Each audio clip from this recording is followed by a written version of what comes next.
नमस्कार दोस्तों, welcome back to automation with SAS। दोस्तों, आप सब लोगों से एक मेरी रिक्वेस्ट है कि हमारे चैनल को प्लीज़ सब्सक्राइब करें और वीडियो को ज़्यादा से ज़्यादा दोस्तों में शेयर करें कि हमारे को ना और अच्छे अच्छे वीडियो बनाने का एक मोटिवेशन मिलता है इन सब चीज़ों से।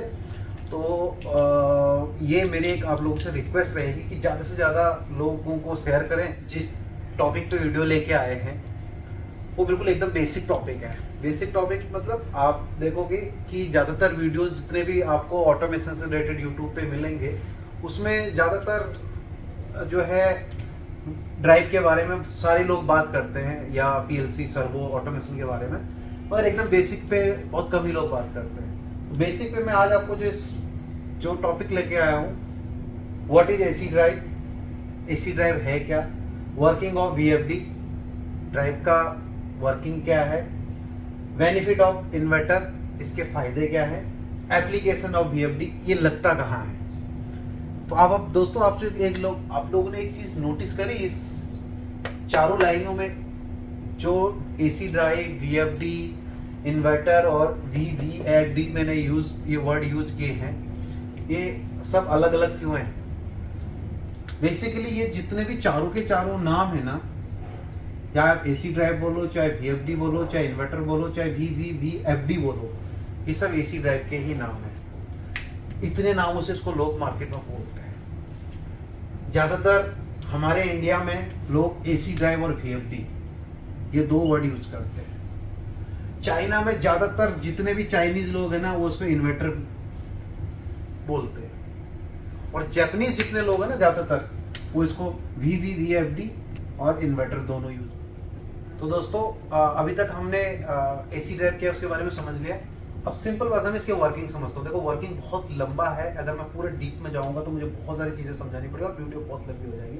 अब एक शॉर्ट फॉर्म में आपको समझा रहा हूँ कि AC ड्राइव की वर्किंग कैसे होती है, AC ड्राइव कैसे काम करता है। सिंपली भाषा में अगर बोलो तो हम 3 फेज इनपुट या सिंगल फेज सिंपल AC से DC में बदलता है यहाँ पे। उसके बाद एक कैपेसिटर बैंक होता है, क्योंकि जो DC में बदलता है वो प्योर DC नहीं कन्वर्ट हो पाती, वो हमको नहीं मिलती, उसमें कुछ रिपल्स वगैरह रह जाते हैं, तो उसको हटाने के लिए फिर यहाँ पे कैपेसिटर बैंक रहता है। उसके अंदर भी बहुत सारी चीजें हैं, उसको सॉफ्ट स्टार्ट रिचार्ज भी बोलते हैं, उसमें बहुत सारा सर्किट आउट में होता है, मैं बहुत ज्यादा डीप में नहीं जाऊंगा। रिपल्स हटाने के लिए कैपेसिटर बैंक लगता है, उसके बाद फिर इन्वर्टर यानी एसजीबीटी लग के उसको वापस AC में कन्वर्ट करते हैं थ्रू कंट्रोल कार्ड जो हमारा रहता है, जिसके हम उसके कंट्रोलर के थ्रू ड्राइवर IC गेट ये बहुत सारी चीजें हैं इसके अंदर, फिर उसमें बहुत ज्यादा लंबा नहीं जाना चाहता, तो इसको AC में बदलते हैं। वर्किंग स्टाइल इसकी बस इतनी ही है। तो दोस्तों थर्ड पॉइंट है बेनिफिट ऑफ VFD। तो बेनिफिट तो इसके बहुत सारे हैं, मल्टीपल बेनिफिट्स हैं, गिना भी नहीं सकते इतने सारे बेनिफिट। पहला benefit control motor RPM, second soft start soft stop motor, power saving power factor, protection motor और मेंटेनेंस कॉस्ट, मशीन और मोटर बोथ। अब आपको मैं 1 बाय 1 एक बार डिटेल में बताऊं कि जैसे कंट्रोल मोटर RPM है, इसके अंदर क्या है कि आपकी जो भी मोटर के RPM है उसको आप 0 से लेके आइदर वो 1500 या 1440 जिस भी RPM की वो मोटर है, आप उसके RPM को 0 से लेके 1500 तक कंट्रोल कर सकते हो। और जब आप मोटर के RPM कंट्रोल कर लोगे तो इसका मतलब आपके पास मशीन को, या क्योंकि मोटर कोई भी मोटर किसी न किसी मैकेनिज्म से मशीन से जुड़ी हुई है, तो मशीन की स्पीड आपके हाथ में होती है। आप उसको अपने हाथ से जहां उसको अपने जिस स्पीड पे सेट करना है उसी स्पीड पे कर सकते हो। तो नंबर 1 तो सर ये बहुत क्रूशियल बेनिफिट है, क्योंकि ये तो चाहिए जहां पे भी अगर आपको मोटर की स्पीड कंट्रोल करनी है तो आपको VFD या AC ड्राइव का यूजेस होगा।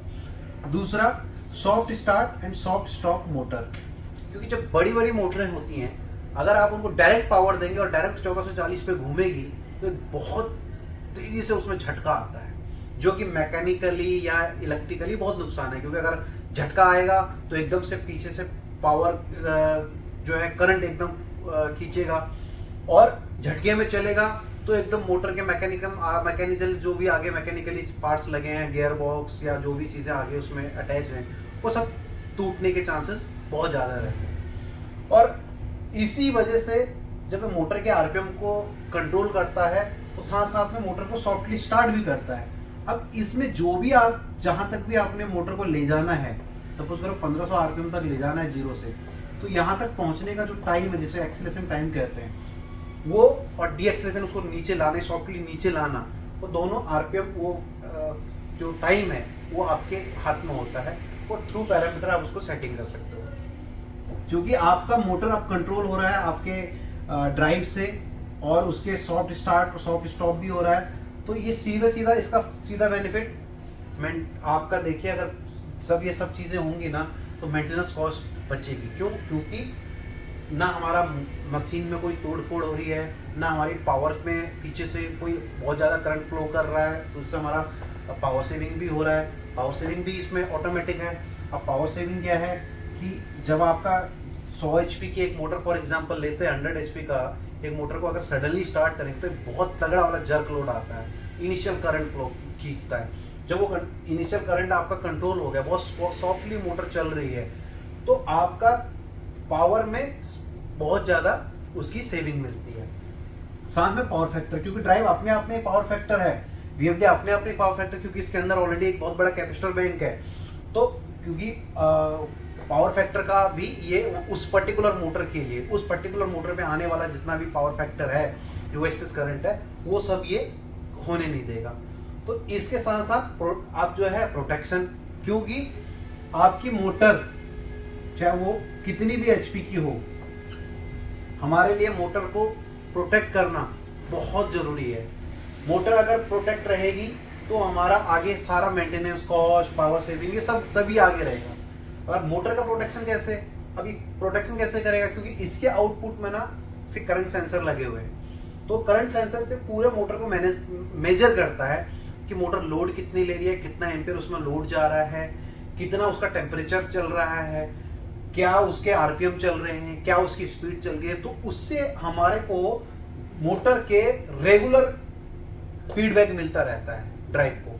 तो यानी ये इसको ओवर वोल्टेज पे भी ना, ही ओवर वोल्टेज पे ये जलेगी मोटर, ना ही ये अर्थ लीकेज पे जलेगी, ग्राउंड होएगी, ना ही ये ओवर टेम्परेचर होएगी। तो इसके सारे के सारे जितने मोटर जलने के चांसेस होते हैं, जैसे over voltage, under voltage, over heat, जितने भी चांसेस हैं, शॉर्ट सर्किट, ग्राउंड होना, अर्थिंग होना, वो इसको होने ही नहीं देगा। क्योंकि जब भी ये कुछ ऐसा होगा तो ड्राइव एरर शो करेगा और डिस्प्ले में एरर आ जाएगा, और एरर के पूरा डिटेल हमने लास्ट वीडियो में भी आपको जैसा समझाया था, वो मैनुअल में भी लिखे होते हैं, उस एरर के हिसाब से आपके मोटर को प्रोटेक्ट कर लेगा। और लास्ट जैसे मैंने आपको ऑलरेडी बताया ही है कि मेंटेनेंस, जब ये सब चीजें हो रही है तो ऑब्वियसली है कॉस्ट आपकी वो काफी ज्यादा उसमें बचाता है। तो ये मेंटेनेंस कॉस्ट का भी उसमें आपको फायदा। तो दोस्तों अब चौथा पॉइंट है एप्लीकेशन ऑफ वीएफडी। तो एप्लीकेशन वाइज तो बहुत सारे मतलब जितने भी फील्ड है, अगर आप कहोगे इंडस्ट्री के अंदर, तो हर एक एप्लीकेशन में वीएफडी यूज होती है। अब एप्लीकेशन थोड़ा सा टेक्निकल वर्ड है, कुल मिला के अगर मैं ये बोलूं कि जिस भी मशीन में, जिस भी प्लांट में, अगर कोई भी प्लांट है, कोई भी मशीन है, तो वहां पे ड्राइव्स का, वीएफडी का यूजेस है ही है।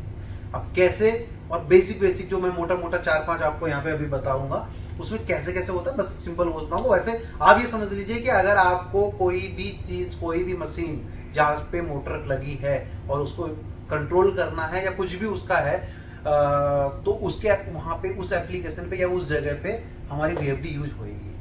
अब फॉर एग्जांपल पहला हमारा एप्लीकेशन है एक्सट्रूडर एंड मोल्डिंग।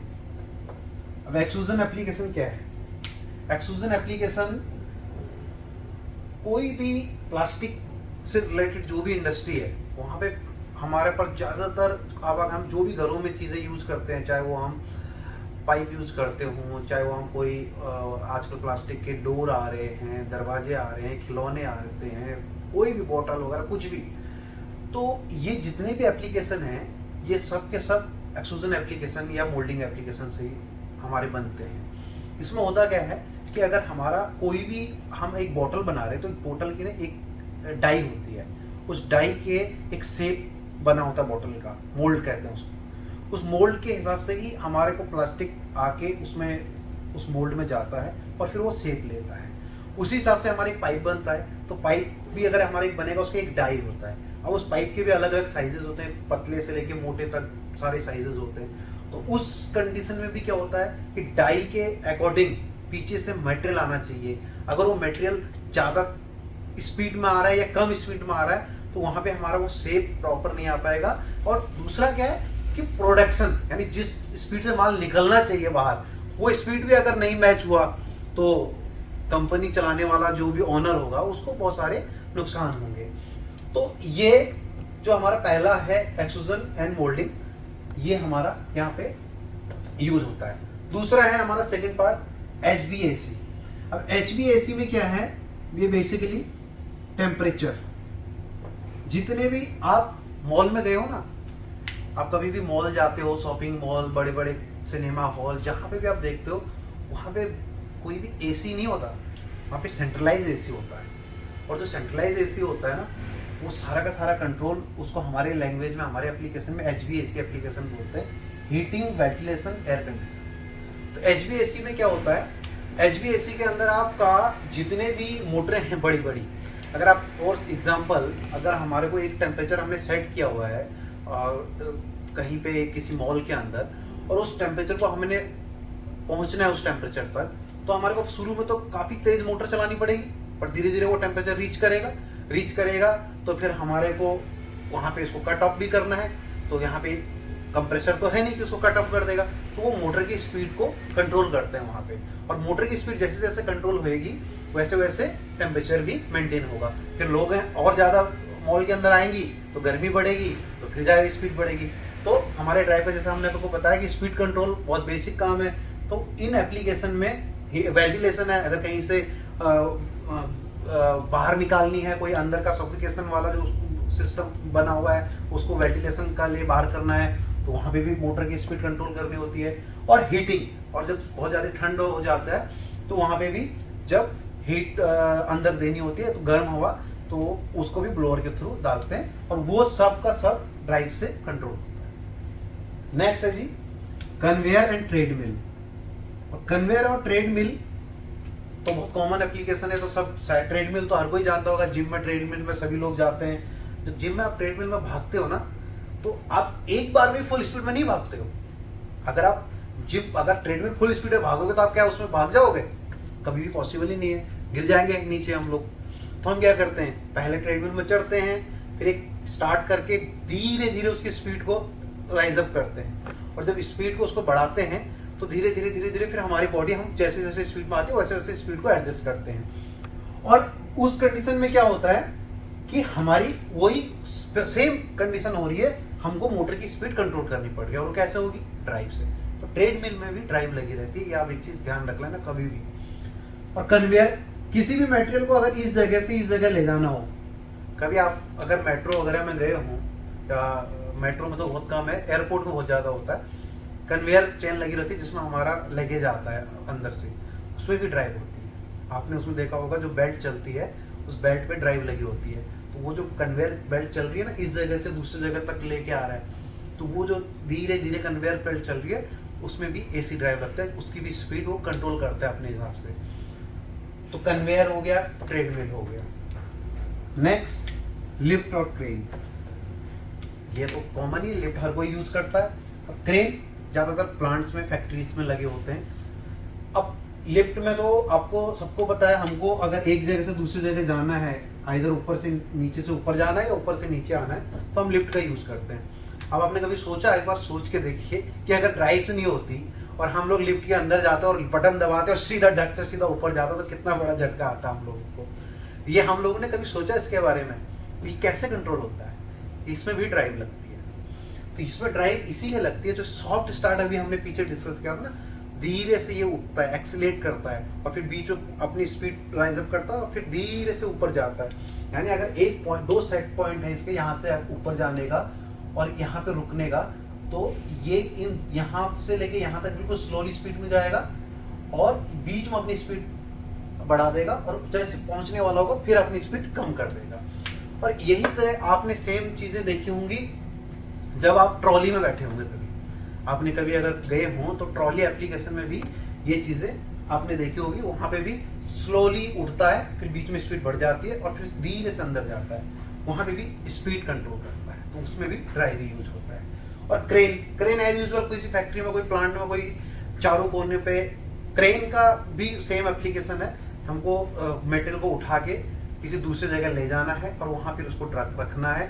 तो क्रेन एक जगह से दूसरी जगह जब मटेरियल शिफ्ट करते हैं उसमें भी हम झटका से न उठा सकते हैं और न ही झटके से रख सकते हैं। तो वो भी सेम एप्लीकेशन है, उसमें भी एज यूजुअल स्पीड हमें मोटर की कंट्रोल करनी पड़ती है और साथ में मोटर को डायरेक्शन भी देना पड़ता है, भाई उल्टा घूमना है सीधा घूमना है, क्योंकि एक बार वर्टिकल जा रहा है फिर वापस आ रहा है तो लेफ्ट राइट जो होता है एक ही मोटर लेफ्ट और राइट हो रही है, तो वो डायरेक्शन चेंज भी हमारा ड्राइव के थ्रू ही होती है। तो ये भी पार्ट हो गया जी। ड्राइव यहाँ पे भी बहुत इंपॉर्टेंट है इस एप्लीकेशन में।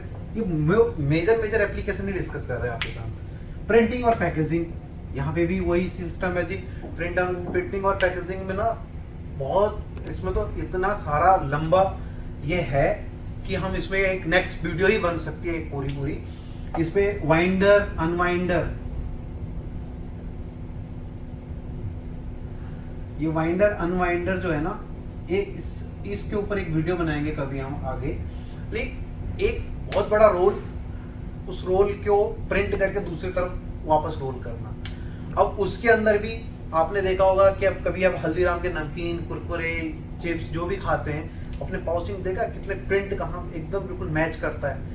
और जब प्रिंट मैच करता है वो कैसे करता है, और यहाँ से एक रोल बना हुआ है, प्रिंट होकर दूसरी तरफ निकल रहा है, उसमें भी 8-10 कलर हैं।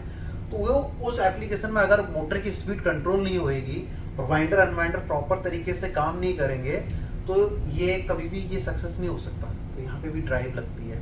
तो प्रिंटिंग पैकेजिंग में भी ड्राइव का बहुत बड़ा रोल है। ये एक बहुत बड़ी मार्केट है, बहुत बड़ा। इसके ऊपर भी हम आगे कभी एक वीडियो बना देंगे, अनवाइंडर रिवाइंडर और अदर्स बहुत सारे एप्लीकेशन हैं। मैंने आपको जैसे शुरू में ही बोला, कोई भी एप्लीकेशन या कोई भी ऐसा मशीन या प्लांट नहीं है इसमें ड्राइव के यूजेस नहीं है। अगर आप आज सिंपल भाषा में अगर हम इसको बोलें तो एक लेथ मशीन है तो उसमें भी एक ड्राइव का यूजेस है। एक लेथ मशीन से लेके, एक ड्रिल मशीन से लेके, एक सीएनसी मशीन से लेके सब में जो है ड्राइव लगती है।